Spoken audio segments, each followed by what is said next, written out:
आप CLAT PG का exam तो देने जा रहे हैं, पर क्या आपको पता है कि क्लैट पीजी एग्जाम के थ्रू आपको कौन कौन से तरीके की जॉब की बढ़िया अपॉर्चुनिटीज मिल सकती है।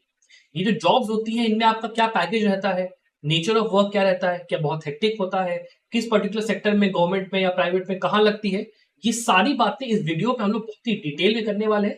तो प्लीज इस वीडियो को लास्ट तक देखिए और अपनी नॉलेज इंक्रीज करिए और संभालो के चैनल को सब्सक्राइब भी जरूर करिए।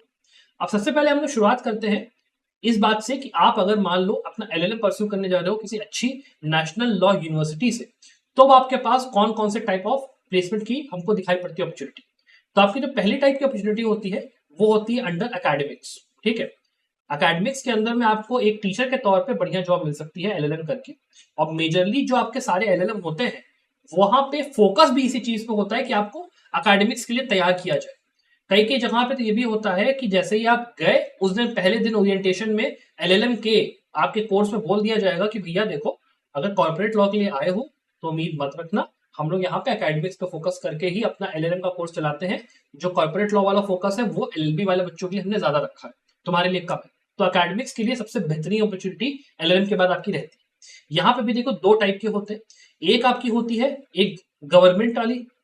यहाँ पे क्या होता है, जैसे आपकी स्टेट यूनिवर्सिटीज हो गई, लखनऊ यूनिवर्सिटी है, इलाहाबाद यूनिवर्सिटी, मतलब जो इलाहाबाद सेंट्रल यूनिवर्सिटी है, और बाकी आपकी जो सेंट्रल स्टेट यूनिवर्सिटीज है, वहां पे उनकी जो लॉ का डिपार्टमेंट होगा वहां पे वैकेंसी आएगी। वहां पे डायरेक्टली अप्लाई करिए, इंटरव्यू दीजिए, नेट आपका क्वालिफाइड है, रिसर्च पेपर्स आपने अच्छे लिखे हैं, सब कुछ आपका वहां पे टीचर्स से अच्छी जान पहचान है, कहो आपको सीधे जॉब मिल जाएगी। वहां पे आपको हो सकता है एडहॉक पे कॉन्ट्रेक्चुअल तौर पे रखे, 1 साल के लिए रखेंगे, फिर कहो अगले साल कॉन्ट्रैक्ट एक्सटेंड हो जाए, करते करते 2 3 4 5 साल आपका कॉन्ट्रैक्ट एक्सटेंड होते होते आप परमानेंट कहीं ना कहीं हो जाओगे। That is the best way to go about it. अच्छी खासी सैलरी वहां पे रहती है, कहो 40,000 50,000 आपको बढ़िया वहां पे मिल रहा है, कोई ऐसी दिक्कत नहीं है। और एडिशनल बेनिफिट सरकारी नौकरी के आप भी जानते हो क्या क्या रहते हैं। उसके साथ में जो दूसरी टाइप की अपॉर्चुनिटी होती है वो आपकी होती है प्राइवेट कॉलेज में पढ़ाने की। अब जैसे आपका बड़े बड़े जो कॉलेजेस होते हैं, किसी दिल्ली अगर आप चले जाओगे तो वहां पे आपका जैसे मान लो एमिटी यूनिवर्सिटी है, सिम्बाइसिस है, यहाँ पे आप अगर जॉब पकड़ लेते हो बैंगलोर बैंगलोर इसके आसपास में, तो आपको 70,000 से लेकर 1 लाख तक की स्टार्टिंग में सैलरी मिल सकती है, बड़ी बात नहीं, पर मंथ की।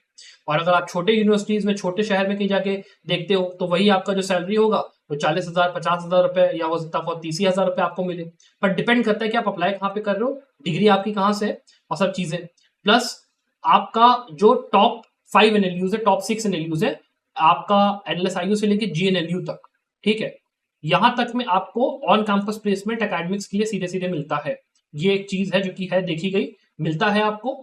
और उसमें बेस्ट पार्ट ये होता है कि हर साल ही कोई ना कोई यूनिवर्सिटी वहां पे आके प्लेसमेंट आपको ले रही होती है, वरना आप अगर ऑफ कैंपस भी जाके अप्लाई करोगे तो there is a very very good chance कि वहां का कोई ना कोई एलुमनाई बेस आपका वहां से आपको बुला के आपको बढ़िया जॉब दे देगा। बिकॉज आपको एलुमनाई नेटवर्क के थ्रू ही तो पता चलता है कि भाई अलग अलग जगह पे अपॉर्चुनिटीज आ रही हैं, अलग अलग आपके टाइप के ऑर्गेनाइजेशन होते हैं, क्लब्स होते हैं, बाकी चीजें होती है, फैकल्टी आपको बता देती है, तो वो भी एक चीज मैटर करती है।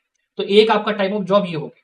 उसके बाद उसके नीचे के कॉलेजेस की आप बात करते हो कि जैसे मान लो आप बात करते हो आरजीएनएलयू की, एचएनएलयू की, बाकी उनकी, उनके यहाँ पे ऑन कैंपस उतना नहीं होता है, लेकिन वहां पे यूनिवर्सिटी के नाम के थ्रू आप अगर कहीं अप्लाई करोगे तो ऐसा नहीं है कि आपको जॉब एकेडमिक्स के अंदर ना मिले, there is a very very good chance आपको मिल सकता है। और अगर आप टियर 3 कॉलेज में चले गए, जैसे मान लो आसाम है, आपका जबलपुर है, शिमला है, वहां पे तो अभी 3 4 साल से भैया वहां का डिपार्टमेंट खुला है, तो वहां का अभी बहुत स्कोप है नहीं। तो एकेडमिक्स में अगर जाना है तो टियर 2 तक ठीक है कि आप उड़ीसा या रांची तक चले गए, उसके नीचे जाओगे किसी काम का है नहीं। फिर आप पीएचडी किसी अच्छी जगह से परस्यू करो तो कुछ बात बनेगी, वरना देखो बात यहाँ पे उतनी बढ़िया नहीं बनेगी। फिर देखिए जो दूसरी टाइप ऑफ जॉब का आपकी अपॉर्चुनिटी वो है आपकी कॉर्पोरेट लॉ की।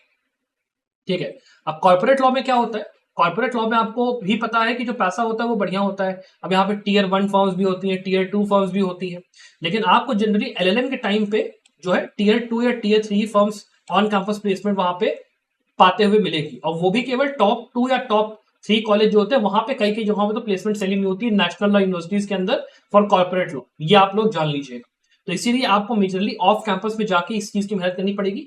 फिर अगर हम लोग सैलरी वगैरह की बात करते हैं तो उससे पहले मैं आपसे एक चीज ये कहना चाहूंगा कि अगर आप इस बार क्लैट पीजी एग्जाम की तैयारी करने का सोच रहे हो और आप चाहते हो कि आपका बढ़िया से एक अच्छी नेशनल यूनिवर्सिटी में हो, जो बचा हुआ टाइम उसको बढ़िया से यूटिलाइज करना चाहते हो, तो आप हमारे साथ हमारे कंप्लीट प्रिपरेशन कोर्स में आ जाइए। 4999 के अंदर पूरा का पूरा सिलेबस यहाँ पे हम लोग आपको खत्म करके दे रहे हैं, वीडियो लेक्चर्स, स्टडी मटेरियल पूरा इस कोर्स के अंदर आपको मिलेगा। उसके अलावा जो आपके पूरे के पूरे स्टडी मटेरियल है, मॉक पेपर्स है, सब कुछ इसमें है, सारे पैटर्न कवर करके। तो आप आइए, एनरोल करिए, बिल्कुल बढ़िया से आपके सारे के सारे जो चीजें वो हो जाएंगे। साथ में मेंटरशिप के लिए मैं खुद वहां पे आपके साथ प्रेजेंट रहूंगा। अलॉन्ग विद दैट, अगर मान लो आपको केवल ये चाहिए कि सर मुझे मॉक पेपर्स आप दे दो, केस लो समरी दे दो, मैं बाकी का कर लूंगा, फाउंडेशन में खुद से कर लूंगा, आप इस कोर्स में एनरोल करिए। 3499 में आपको पूरा यहाँ पे अवेलेबल मिलेगा। उसके अलावा अगर आप मान लो सारे एग्जाम्स की तैयारी चाहते हो कि आपके ऑप्शंस खुले रहे एकेडमिक्स के लिए, आप चाहते हो कि मैं दिल्ली यूनिवर्सिटी बीएचयू का भी कर लूं, मैं आईएलआई के अंदर भी पेपर दे लूं, मैं एडेड के अंदर भी पेपर दे लूं, तो आप 7299 में इस कोर्स में एनरोल करिए। यहाँ पे सब कुछ वो कवर्ड है, मॉक पेपर्स उसके अलग से यहाँ पे प्रोवाइड है, पूरा सिलेबस यहाँ पे लॉ कवर हमने करके धर दिया बढ़िया से। तो आपको अगर एनरोल करना, आप चेकआउट कर सकते हो। इसके बाद हम लोग बात कर लेते हैं कि भैया पैकेज वगैरह कॉर्पोरेट लॉ में क्या रहता है, अपॉर्चुनिटीज क्या रहती है। तो देखिए, आपका पहली बात, जो आपके लॉ फॉर्म्स होती हैं, जब आप उनमें हायरिंग की बात करते हो, जैसे मान लो आपका ट्राइलीगल है, सैम कैम है, और आपका बाकी की जो आपके हैं वो तो नहीं करेंगे, लेकिन टीयर 2 और टीयर 3 फर्म्स में आपको आराम से समझ लो 6 से 7 लाख से 8 लाख का पैकेज यहाँ पे आराम से मिलेगा, कोई ऐसी दिक्कत नहीं है।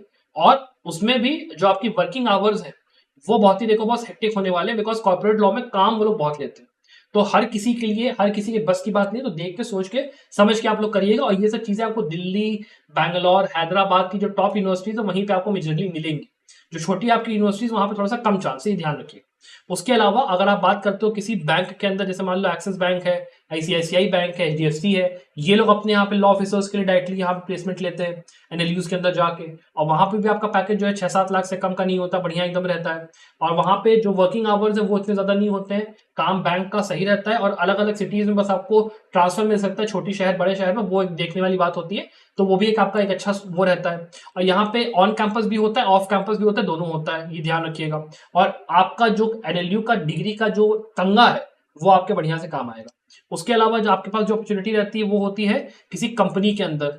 अब कंपनीज के अंदर क्या रहता है कि वहां पे इन हाउस काउंसिल उनको जरूरत पड़ती है, जो कि उनका डे टू डे में जो लीगल वर्क है उसको संभाले। अब जैसे इसमें कई कई कंपनीज में आपका, आप मान लो आईपीआर के उसमें हो, आपको आईपीआर के लिए कहो मिल जाए, या आप कहो कि उसमें आप हो लिटिगेशन के उसमें हो, वहां पे आपको मिल जाए। किसी भी डिपार्टमेंट में, मतलब जो कंपनी का काम है, काम पे डिपेंड करता है। और कई कई आपकी जो फर्म्स होती हैं, लिटिगेटिंग फर्म्स होती हैं, या फिर जैसे मान लो लॉ फर्म के अंदर ही जो छोटी वाली फर्म्स होती है, जिनका काम केवल आईपी का है, या जिनका काम केवल मान लो एडमिनिस्ट्रेटिव ट्राइब्यूनल का है, या किसी और उसका है, या डिपेंड करता है कि किस तरीके की उसमें वर्क करती है, वहां पे आपका प्लेसमेंट का चांस अच्छा बनता है। दिल्ली वगैरह में इसका बहुत स्कोप है, हैदराबाद चले जाओ, बैंगलोर चले जाओ, कहीं चले जाओ, वहां पे इसका बहुत स्कोप है। तो लॉ फर्म्स हो गई, या जो छोटी आपकी इन हाउस काउंसिल के तौर पे कंपनीज में आप जाते हो उसमें, तो आपको अच्छा खासा एक चांस यहाँ पे रहता है सिलेक्ट होने का कॉर्पोरेट लॉ के अंदर में। ये आप ध्यान रख के चलिएगा। और आपकी सैलरी का मैंने आपको बता 6-7 लाख तक आपको मिल जाता है, लेकिन वो भी तब जब आप टॉप 5 या टॉप 6 कॉलेज से कर रहे हो। टीयर 2 में आप जैसे ही जाओगे, टीयर 2 में फिर वही चीज होगी कि भाई वहां पे एलुमनाई बेस है नहीं, आपको वहां से नेटवर्किंग के लिए जो एक इफेक्ट आता है वो नहीं मिलेगा। तो इस बात का ध्यान रखो कि टॉप 5 से टॉप 6 में रहोगे तो कॉर्पोरेट लॉ में अच्छा चांस यहाँ पे रहता है। उसके बाद आपका थर्ड जो अपॉर्चुनिटी रहती है वो ये रहती है कि आप जो आपके पब्लिक पॉलिसी वाली जॉब्स होती है उनमें आप जा सकते हो। अब जैसे यहाँ पे कंपनीज होती हैं, ईवाई हो गई, अर्न्स्ट एंड यंग, या केपीएमजी हो गई, या जो बिग 4 आपकी होती है उनमें हो गया, वहां पे आप जाओ। वहां पे आपको कंसल्टिंग के लिए एज अ लॉ ऑफिसर वो लोग रख लेंगे, तो आपको पूरा वहां पे बना के एक वो देना पड़ता है कि भाई अगर आप कोई कंपनी है वो अपना ऑपरेशन शुरू कर रही है तो पूरी प्लानिंग, या गवर्नमेंट मान लो कोई स्कीम शुरू कर रही है तो उसकी पूरी प्लानिंग, उसका पूरा इम्प्लीमेंटेशन कैसे होगा ग्राउंड पे, उसके लिए क्या लीगल फ्रेमवर्क लगेगा, वो पूरा आपको समझाने का काम रहता है। उसकी जो सैलरी वगैरह होती है बहुत ही तगड़ी होती है। कई कई जगहों पे 9-9 लाख 10-10 लाख रुपए तक यहाँ पे आपको मिलता है। अगर आप बड़े पीडब्ल्यूसी वगैरह में आप चले जाते हो, ईवाई वगैरह में 4-5-6 लाख तक आपको मिल जाता है। डिपेंड करता है कि आपका जो काम का तरीका है वो क्या है, आपके इंटर्नशिप का वो क्या है, सब कुछ क्या है, उस पर डिपेंड करता है। पर अपॉर्चुनिटी वहां पे बहुत तगड़ी रहती है, ये आप ध्यान रखो। और ज्यादातर ऑफ कैंपस होता है, ऑन कैंपस कम होता है, ये भी ध्यान रखिएगा।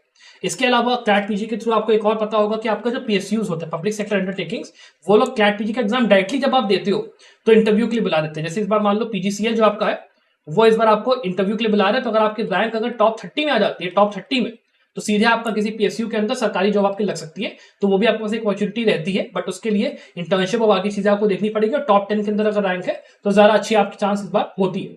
तो बेसिकली मैंने जो जो अपॉर्चुनिटीज होती है क्लैट पीजी के थ्रू जॉब्स की, मैंने आपको मोटा मोटा एक्सप्लेन कर दिया है। आई होप आपको ये वीडियो यूजफुल लगा हो, आपको काम आया हो। अगर आपको हमारे कोर्सेज में एनरोल करना है तो आप हमारे कोर्सेज को चेकआउट कर सकते हो, नीचे आपके डिस्क्रिप्शन में आपको उसका लिंक मिल जाएगा। Apart from that, I wish you the very best of luck for your success.